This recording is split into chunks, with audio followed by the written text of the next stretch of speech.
Selamat sore, apa kabar? Selamat berjumpa lagi di kelas pengasuhan KLIP, Keluarga Lingkaran Pertama Perlindungan Anak. Bagaimana kabar hari ini? Anak-anak sehat? Bapak Ibu tetap gembira mengasuh anak-anak? Pasti ya, dengan gembira dan bahagia, anak-anak akan merasa aman dan nyaman bersama Ibu Bapak semua. Nah, Bapak Ibu, sore ini saya berkesempatan mengunjungi Ibu Fitriana Herati yang berada di sebelah kiri saya ini.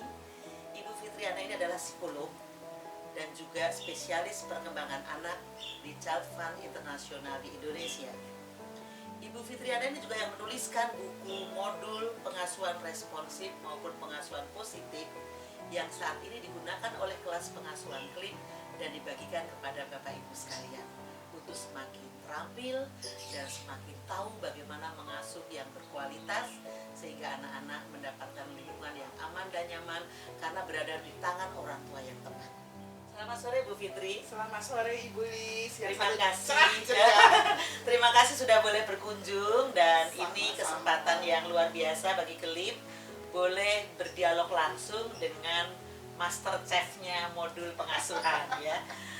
Begini Bu, beberapa kali kami melakukan kelas pengasuhan ini dan kami mendiskusikan mengenai yang ada di dalam modul itu tentang tujuan jangka pendek dan jangka panjang.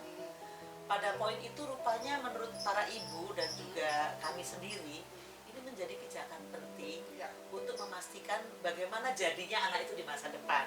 Nah, di sesi sebelumnya kami sudah berdiskusi juga dengan beberapa ibu yang terlibat di dalam pengasuhan KLIP ini dan mereka merasakan bahwa kami ingin mendapatkan poin penting apa sih yang harus kami lakukan sebagai orang tua, mengingat banyak sekali godaan dan tantangan setiap hari dalam mengasuh anak dan mood itu berubah-berubah.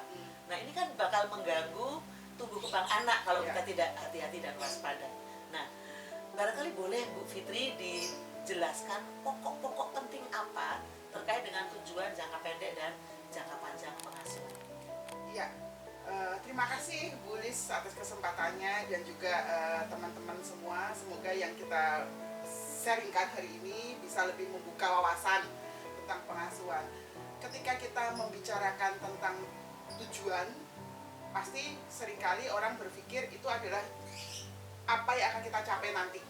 Makanya terus kemudian dalam modul saya bagi ke dalam dua pokok bahasan, tujuan jangka pendek dan tujuan jangka panjang. Nah sebenarnya kunci utama kenapa terus kemudian kita muncul dengan dua term atau dua istilah tujuan itu adalah karena kita semua harus menyadari masa depan itu sekarang. Ada pernah kalau saya boleh bercerita dulu kan saat kita pelatihan ada seorang bapak dari Lampung yang sampai tidak tidur ketika saya membahas mengatakan bahwa masa depan itu sekarang. Dalam pikiran dia masa depan itu ya nanti, sekarang itu ya sekarang gitu kan. Nah itu yang kemudian sebenarnya saya ingin kaitkan dengan tujuan jangka pendek dan jangka panjang. Tapi saya sebelum lari kepada definisinya, saya ingin bercerita dulu contoh mungkin kesehariannya ya supaya lebih mudah dipahami oleh teman-teman dan Bapak Ibu semua. Kita mungkin analogikan kejadian sehari-hari lah ketika situasi belum COVID. Ketika anak-anak harus sekolah, biasa itu kan pagi-pagi ibu-ibu apalagi kalau punya anaknya lebih dari satu ya, dari pagi udah siap dengan masak di dapur, terus kemudian dia mendengar bahwa anaknya masih tidur, terus bersihin rumah juga, apalagi kalau ibu bekerja juga harus ke kantor segala macam. Seringkali kemudian ketika supaya anaknya bangun, bangun udah jam berapa ini segera bangun, kasat rusak lah, dari seperti itu. Anak nggak bangun didatangin jewer, kamu itu ya setiap hari begini. Nah itu kan sebenarnya itulah gambar dari tujuan jangka pendek. Tujuan jangka pendek pengasuhan pada hari itu adalah bagaimana anak berangkat sekolah tepat waktu, mandi di jam yang sudah diinginkan supaya nggak terlambat, terus kemudian sarapan, kemudian berangkat ke sekolah. Itu adalah tujuan jangka pendek. Bagaimana kita ingin tujuan jangka pendek itu anak berangkat sekolah tepat waktu, tidak terlambat. cara mencapainya tadi itu dengan teriakan-teriakan. Saya selalu bilang itu kasat rusak karena diulang terus setiap hari Senin sampai Sabtu gitu kan. Dan anak-anak pun dengan diulang itu terus bukan kemudian semakin biar nggak terjadi lagi ibunya, tapi bagi si anak-anak justru berpikir itu sudah biasa. Kuping kanan gitu kan. Jadi kalau belum dijewer ibunya dia akan bangun, atau kalau belum disiram sama bapaknya mungkin itu terus dia akan bangun. Dan itu terus sebagai drama keseharian itu kan membuat capek emosi orang tua, terus kemudian kadang-kadang jadi cepat tua kan ya, kamu sampai ngeluh, mama jadi cepat tua nih kadang-kadang kamu bangunin kamu aja dan segala macam. Nah itu adalah tujuan jangka pendek. Kemudian kalau kita ngomong tujuan jangka panjang itu sekitar 10 atau 20 tahun lagi, 20 tahun lagi lah kalau anak kita masih usia SD misalnya.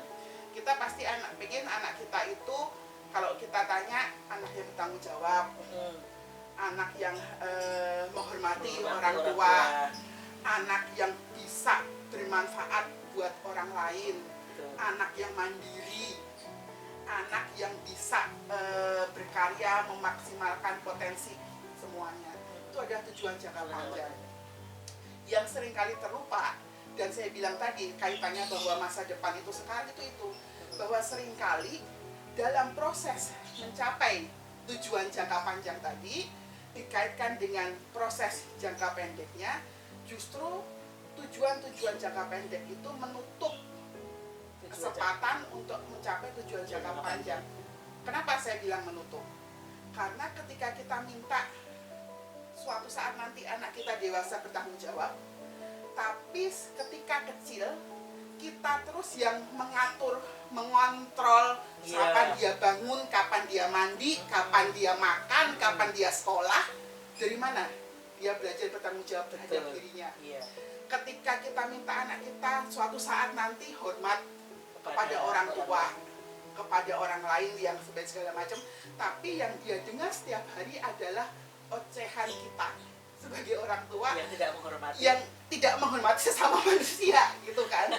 Kamu itu dengan segala macam umpatan-umpatan.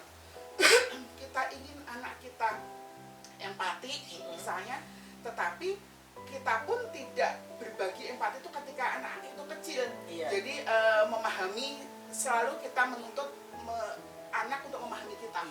Padahal anak belum pernah jadi orang tua.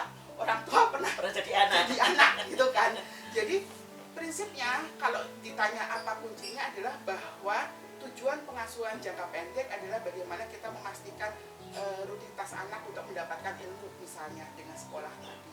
Tetapi cara kita mencapai tujuan jangka pendek tersebut berlawanan dengan bagaimana kita mencapai tujuan jangka panjang nanti.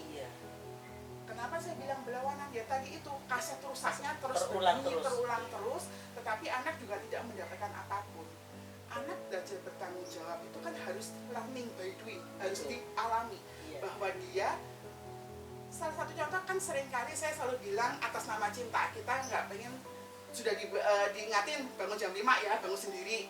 Tapi kalau anak nggak bangun, kita yang ngoceh kan.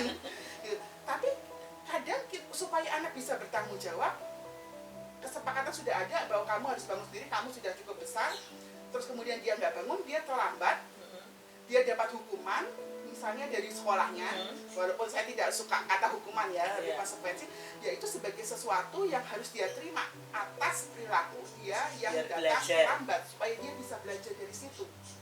Tapi kan seringkali atas nama cinta kita berusaha untuk supaya anaknya nggak terluka lah, asalnya itu. Jadi kita yang jadi kaset rusaknya, selalu mengingatkan. Dan kemudian yang seringkali juga saya amati adalah bagaimana ekspresi kita untuk mencapai tujuan jangka pendek tadi digabung sama nasihat tentang jangka panjang, mix campur aduk. Jadi dalam 1 menit itu bisa ngomongin tentang ocehan, omen dan segala macam, tapi juga ngomongin kamu nanti kalau sudah gede itu gini, itu kan nasihat. Tapi di sisi lain kalau kamu kayak gini, hal-hal seperti itu, komunikasi seperti itu tidak cukup efektif untuk anak-anak.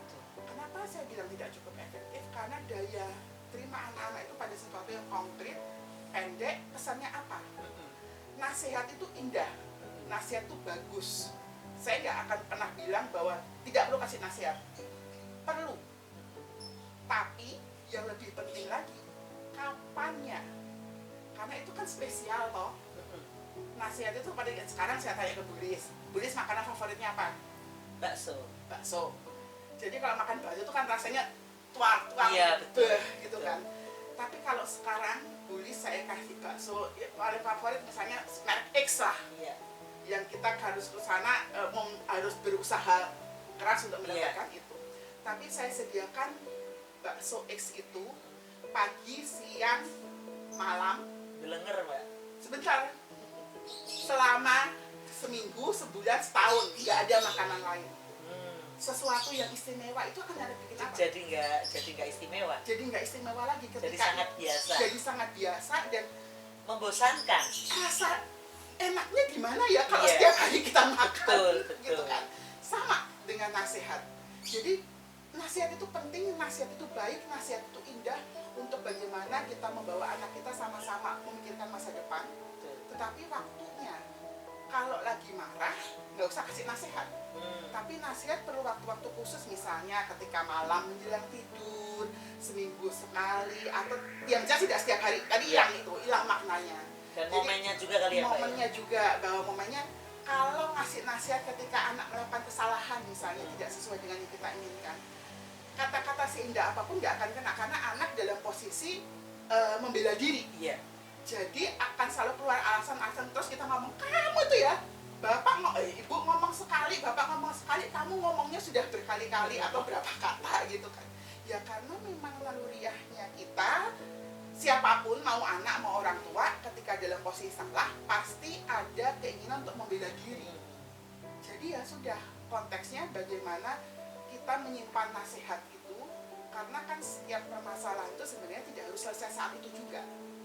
Kalau kita masih emosi karena perilaku anak kita, sudah diam dulu. Iya. Daripada kemudian kerajinan tangannya keluar, misalnya Iya. dengan jubitan, Jubitan. dengan jeweran dan lain Iya. sebagainya. Terus kemudian ketika sama-sama sudah tenang, malamnya diajak bicara. Nah, kembali tentang tujuan jangka pendek dan tujuan jangka panjang. Fokusnya adalah saya pengen membawa Bapak dan Ibu semua yang hadir di sini, bahwa ketika kita ngomong tentang masa depan anak kita itu, kita tidak berpikir itu 20 tahun lagi. Bahwa masa depan anak kita itu harus dibentuk dari sekarang. Dari saat ini, sekarang itu ya dalam interaksi kita sehari-hari. Kenapa? Ya karena agar yang kita inginkan supaya anak bertanggung jawab, supaya anak mandiri, supaya anak empati, supaya anak hormat sama orang tua itu benar-benar bisa muncul di masa depan dengan dilakukan fokusnya mulai dari sekarang. Karena itu kan bukan ujuk-ujuk kan Bu, Iya. bukan ujungnya tiba-tiba umur 20 tahun dia jadi sopan, dia jadi bertanggung jawab dan segala macam. Proses. Ketika misalnya anak SMA dia masih disuapin, kalau nggak ada ibunya dia nggak mau makan gitu kan. Dari mana konteks tanggung jawabnya? Kamu tuh boleh belajar tanggung jawab toh. Tapi nyapu aja rumah misalnya atau bersihin kamar masih dibersihkan oleh pembantu atau sang ibu sendiri.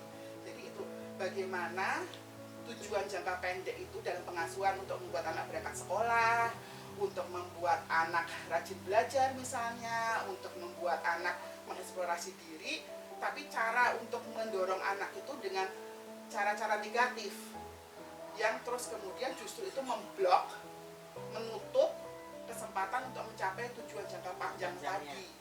Jadi itu kuncinya sih bahwa masa depan tuh ya sekarang. Kalau ngomongin masa depan kita pengen anak kita seperti apa, itu harus dibentuk sekarang. Sejak sekarang. Dan sekali lagi, kemudian yang kedua adalah bahwa anak itu tidak pernah selalu salah dalam menerima perkataan kita, tapi tidak pernah salah dalam meniru apa yang kita lakukan. Karena apa? Visual dan ketika nasihat itu kan omongan kan sebenarnya, itu hal yang abstrak kan. Iya. Bahwa nanti kamu itu gede begini itu bagi kita nyata jelas, supaya kamu nanti pekerjaannya sukses bisa begini itu karena kita sudah dalam tahap itu. Tapi sebenarnya di dalam pikirannya si anak kan dia belum paham gitu. Jadi yang dia tangkap keseharian bahwa yang setiap hari disuruh ngomong sopan tapi makku teriak-teriak terus. Kita bertanggung jawab itu makanan apa sih? Iya. Wong setiap saat aku ma aku butuh ini, bajuku mana, sepatuku mana, kaos kakiku mana, Diservis terus. selalu diservis. Jadi ya, dan lebih penting lagi kita itu kan sebenarnya model, kita itu panutan buat anak kita. Apa yang muncul pada anak kita itu sebenarnya refleksi dari diri kita. Ketika anak ngomong hal yang nyuwun sewu kasar misalnya, sebenarnya kita berefleksi itu ya kita Kemarin dia meniru kita. gitu. Cuma kamu tuh yang ngomong nggak sopan ya. Hmm. Tapi kalau kita mau berefleksi, pasti dia meniru dari sesuatu yang sudah pernah kita lakukan sebelum-sebelumnya. Karena tadi anak tidak pernah gagal dalam mencoba meniru apa yang dia lihat, Apa yang dia lihat? apa yang dia dengar, dan apa yang dia amati sehari-hari, gitu kan.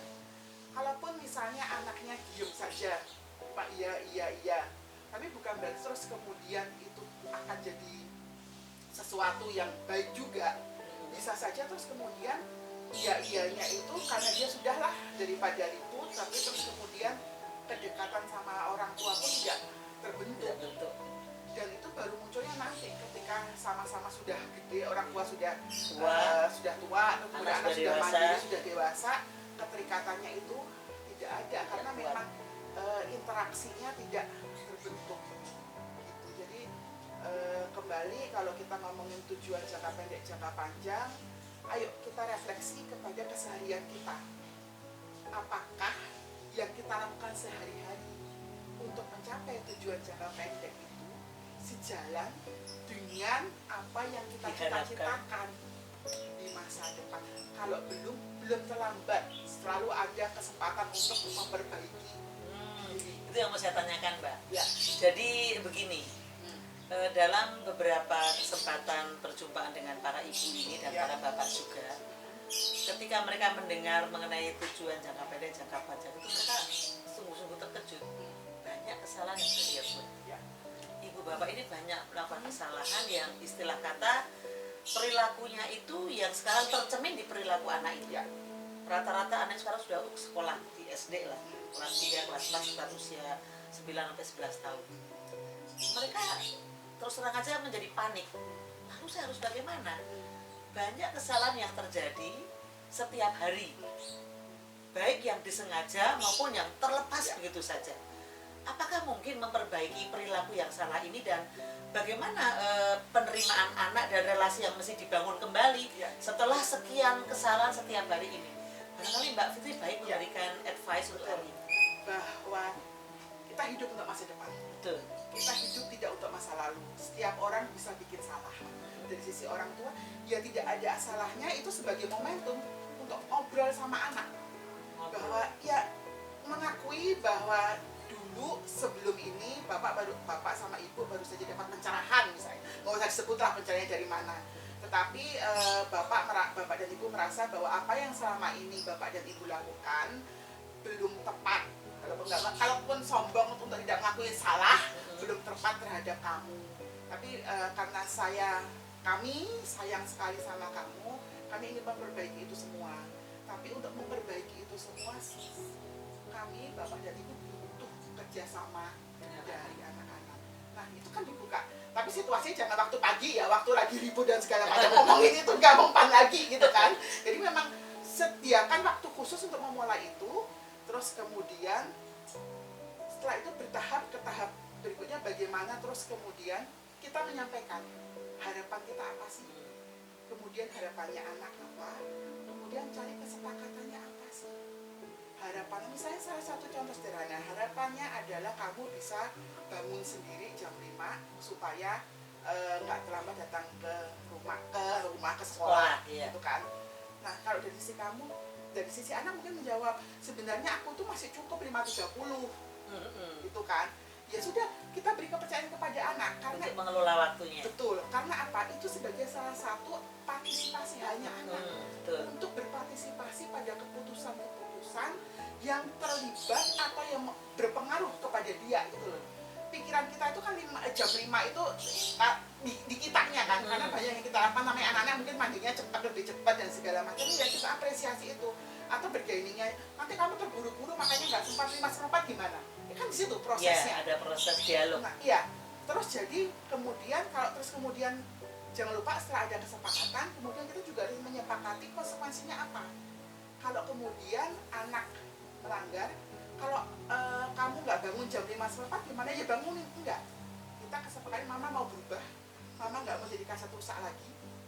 Jadi kalau kamu 5/4 kamu nggak bangun, mama tetap akan biarkan kamu sebangun kamu, tapi kamu tetap harus berangkat sekolah karena itu kewajiban kamu. Kamu dapat hukuman, itu konsekuensi kamu yang harus kamu terima ketika kamu telat bangun. Kalau seandainya misalnya kamu telat susah bangunnya, berarti apa artinya? Tidurmu yang harus lebih awal. Hal-hal seperti itu kan bisa dibicarakan kesepakatan. Jadi mama berubah, mama tidak akan lagi cerewet ke kamu setiap pagi supaya kamu menjalani hidup dengan enak, tenang di pagi hari. Tetapi kesepakatan kita, kamu juga mulai berubah juga, bertanggung jawab kepada paling tidak ritualmu sehari-hari untuk berangkat ke sekolah. Kita lihat seminggu ini seperti apa, kemudian dievaluasi lagi. Jadi momentum bahwa oke, saya salah ternyata, itu bukan berarti terus kemudian waduh gimana ya nanti kalau anakku trauma dan segala macam. Saya sih selalu memandang dari sisi positif, lebih baik terlambat daripada tidak sama sekali kan. Jadi lebih baik memulai, oke, dapat insight kesadaran bahwa kita harus berubah, ajak anak bicara, ajak anak untuk berpartisipasi, apalagi kalau anak usia SD itu udah bisa diajak ngomong, diajak bergainingnya seperti apa. Dan dari pengalaman saya, ketika terus kemudian banyak orang tua kemudian menggunakan atau mengimplementasikan hal tersebut, ada dampak perubahan pada anaknya. Mama sekarang nggak jadi marah-marah lagi, lebih ini, rumah juga jadi lebih nyaman, nggak seperti suara kaset rusak atau radio di pagi hari dan segala macam. Dan terus kemudian apa? Dengan berjalannya waktu itu yang kemudian akan menguatkan kan kelekatan. Kalau bahasa Inggrisnya itu kan attachment. Tapi sebenarnya pengasuhan itu kan kuncinya tuh di attachment. Kelekatan bahwa kita itu kayak UN itu satu gitu kan, bahwa dengan kelekatan yang tinggi anak tuh akan tahu kok keinginannya orang tua apa. Orang tua juga akan tahu keinginannya anak apa ketika memang ada terbentuk kelekatan. Dan itu sebenarnya ada, tinggal bagaimana kita mupuk kelekatan tersebut supaya benar-benar terasa oleh anak ataupun oleh orang tua. Jadi selalu ada proses untuk belajar, tidak sekali, dan juga saya selalu berbagi juga kepada teman-teman orang tua. Kita itu ketika kita tahu ada suatu ilmu atau suatu kesadaran baru, bukan berarti terus kemudian arahnya adalah kita mencari pengasuhan yang sempurna. Sempurna itu nggak ada, sempurna itu hanya punya Tuhan.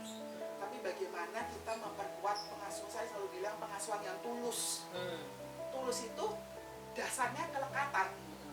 Kenapa dasarnya kelekatan? Karena itu adanya di hati dan bukan di materi. Jadi seringkali kan kita berpikir bahwa untuk sempurna itu kita harus punya ini dan segala macam sebagai prekondisi untuk mencapai sesuatu pengasuhan yang sempurna. Dimana saya nggak emosi karena kondisi ekonomi saya begini, jadi saya sering emosi deh ke anak, menyalahkan faktor ekonomi. Padahal kalau kita ngomongin pengasuhan yang tulus, sumbernya itu cuma satu, hati. Dan setiap orang punya hati, anak punya hati, orang tua juga punya hati kan. Bagaimana tinggal mengkaitkan si hati anak dan hati orang tua. Dan supaya bisa connect itu kan ketika sama-sama posisinya setara. Tidak orang tua berada di atas, anak yang harus menurutin semuanya. Dengan posisi setara itu kan empatinya jadi muncul. Anak berusaha memahami harapannya orang tua juga berusaha memahami kondisinya si anak apa. Dan memang yang harus, kalau saya selalu ngomong, turunnya itu orang tuanya untuk bisa setara, karena anak nggak bisa maksa untuk naik, dia belum pernah jadi orang tua, tapi orang tua pernah jadi anak. Jadi supaya dalam posisi setara ini bagaimana ya orang tua menurunkan sedikit egonya, karena keluarga itu kan kerjasama. Keluarga itu bukan organisasi bahwa orang tua adalah bos, anak adalah bawahan. Tapi bagaimana supaya sama-sama bahagia toh. Ujungnya hidup ini kan bahagia atau bukan berapa miliar uang yang kita miliki atau berapa kesuksesan anak-anak kita, kan enggak. banyak orang sukses nggak bahagia, Hmm. tapi banyak orang bahagia merasa dirinya sukses asal sekelilingnya sama-sama ada, selalu ada cinta di dalam keluarga. Jadi dan itu simpel, nggak butuh modal, nggak butuh pendidikan tinggi, cuma butuh hati, dan semua orang punya Ketulusan hati hati. untuk jadi membentuk suatu pengasuhan yang tulus. Oke, terima kasih Mbak Fitri untuk insight-nya sore ini. Ibu Bapak, kita sudah mendengarkan dari Mbak Fitri ya, ada beberapa hal yang patut dicatat dan cukup penting di sini. Yang pertama adalah bahwa masa depan itu dimulai dari sekarang, karena tidak instan. Yang kedua, hindari jadi kaset rusak, mengulang-ulang suara-suara yang tidak penting yang akan mengganggu tumbuh kembang Anda. Dan yang terakhir yang cukup penting dan sangat mendasar, tidak ada pengasuhan yang sempurna. Yang diperlukan dan ada adalah pengasuhan yang tulus. Kalau kita mau ada kelekatan dengan anak sampai sepanjang hidup kita, bahkan mungkin sampai kita tidak ada di dunia ini, kita tetap melekat di hati anak, teruslah tulus melakukan pengasuhan. Hanya dengan hati yang terkoneksi dengan hati, itu akan terbangun pengasuhan yang tulus. Jangan pernah takut salah, dan jangan pernah malu untuk meminta maaf kepada anak-anak sekalipun. Turunkan ego kita kalau kita mau berdialog dengan anak, dan anak pasti akan memahami kita, dan kita pun karena sudah menurunkan ego, kita akan semakin tahu apa yang dibutuhkan anak-anak. Apakah ditangkap Bapak Ibu? Dan semoga sore yang indah dengan Bu Fitri ini akan mewarnai semangat Ibu Bapak dalam melakukan pengasuhan di rumah. Ibu Bapak, saya akan menekankan sekali lagi pesan kunci dari Bu Fitri untuk sesi sore ini tentang tujuan jangka pendek dan jangka panjang. Pertama, bahwa masa depan anak-anak itu dimulai dari sekarang, dibentuk, disusun dari sekarang. Jangan pernah Ibu Bapak menjadi kaset rusak yang akan menyia-nyiakan energi kita dan merusak hubungan kita dengan anak. Dan yang ketiga yang paling penting, lakukanlah pengasuhan yang tulus. Bahwa ada kesalahan, ada ketidaksempurnaan, itu wajar. Tetapi asal kita jangan pernah lupa dan malu untuk meminta maaf bahkan kepada anak kita. Kita turunkan ego kita, kita setarakan dengan anak, kita pahami anak-anak kita, dan insya Allah anak-anak akan menerima kita dan akan bekerja sama untuk membangun masa depan yang lebih baik. Kita akan setuju bahwa masa depan dimulai dari sekarang. Demikian Bapak Ibu, sampai jumpa di pengasuhan klip berikutnya dan terus bersama klip di kelas pengasuhan virtual. Sampai jumpa dan salam klip.